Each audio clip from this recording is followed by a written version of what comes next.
नमस्कार, मैं मोहम्मद आसिफ और आप देख रहे हैं SPN 9 न्यूज।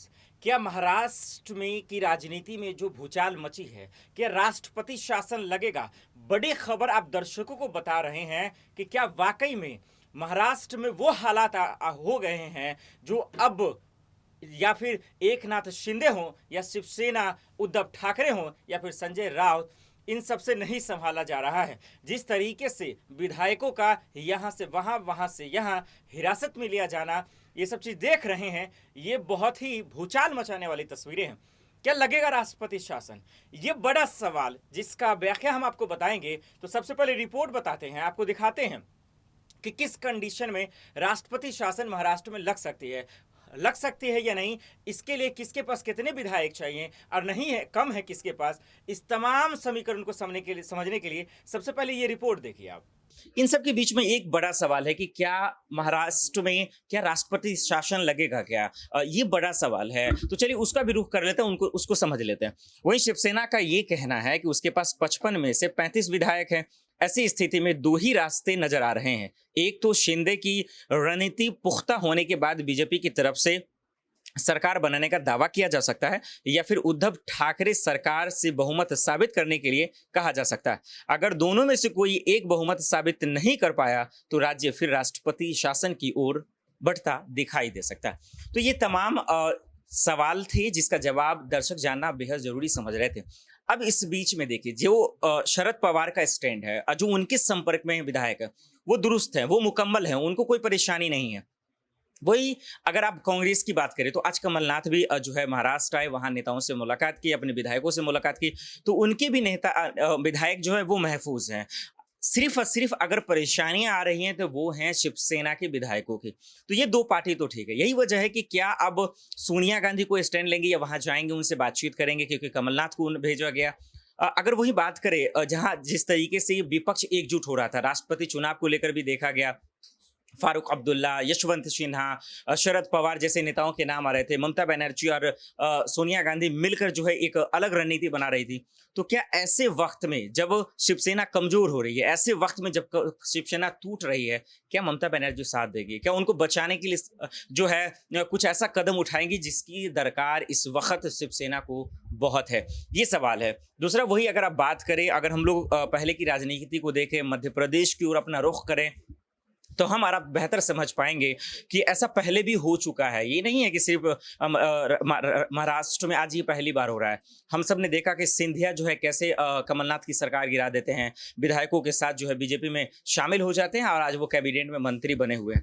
और इस सब के बीच में जो सबसे बड़ा वजह माना जा रहा है, देखिए, एकांत शिंदे को अगर आप सुनेंगे या फिर शिवसेना के बयानों को सुनेंगे तो हमें एक चीज तो समझ में आ रहा है कि कहीं ना कहीं इन लोगों के बीच में कुछ तो मिस हुआ है, जिसकी वजह से आज पार्टी टूट रही है, सरकार गिरने पे आ गई है, संकट में पड़ गई है। और वो इसीलिए एकांत शिंदे की बात करें, क्योंकि मेन फैक्टर उन्हीं को माना जा रहा है, क्योंकि ज्यादातर विधायक जो उनके संपर्क में हैं। फिर वो एक तरफ ये भी कह रहे हैं कि बाला साहब का हम अपमान नहीं करेंगे, उन्हें धोखा नहीं दे सकते हैं। तो एक चक्रव्यूह सा फंसा दिया गया है और इस सब के बीच में कहीं ना कहीं बीजेपी का ही खेल है, क्योंकि गुजरात में विधायकों का रुकना, होटल में होना। अब देखिए, एक विधायक शिवसेना के ये भी कह रहे हैं कि भाई मेरे साथ 200 पुलिस जो है मुझे जो पकड़ रहे थे, जबरदस्ती मेरे साथ कर रहे थे, मुझे अस्पताल में ले जा रहे थे, तो तमाम चीजें हैं, हार्ट अटैक जैसे बहाना बना रहे थे। तो धीरे धीरे तमाम चीजों का कच्चा चिट्ठा भी खुल रहा है। तो जहां एक तरफ विधायक वापस भी आ रहे हैं, तो एक तरफ यहां से फिर विधायक जा भी रहे हैं।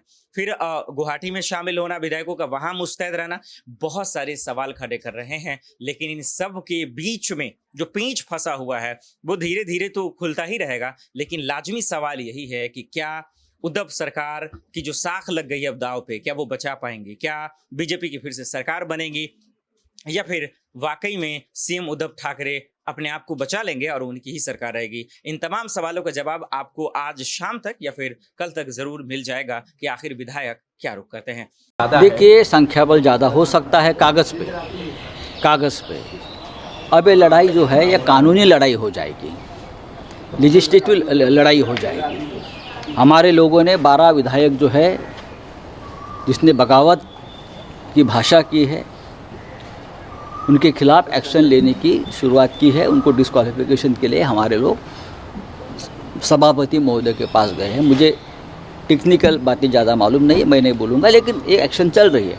अब ये आखिर तक सरकार कब बनेगी, ये लोगों की जो बोल रहे हैं मुझे मालूम नहीं, बनेगी भी या नहीं बनेगी उस बारे में कोई बोल नहीं सकता है। धमकियाँ देने का काम चल रहा है माननीय पवार साहब को, अगर ये सरकार को बचाएंगे तो देख लेंगे, ये केंद्रीय मंत्री बोल रहा है।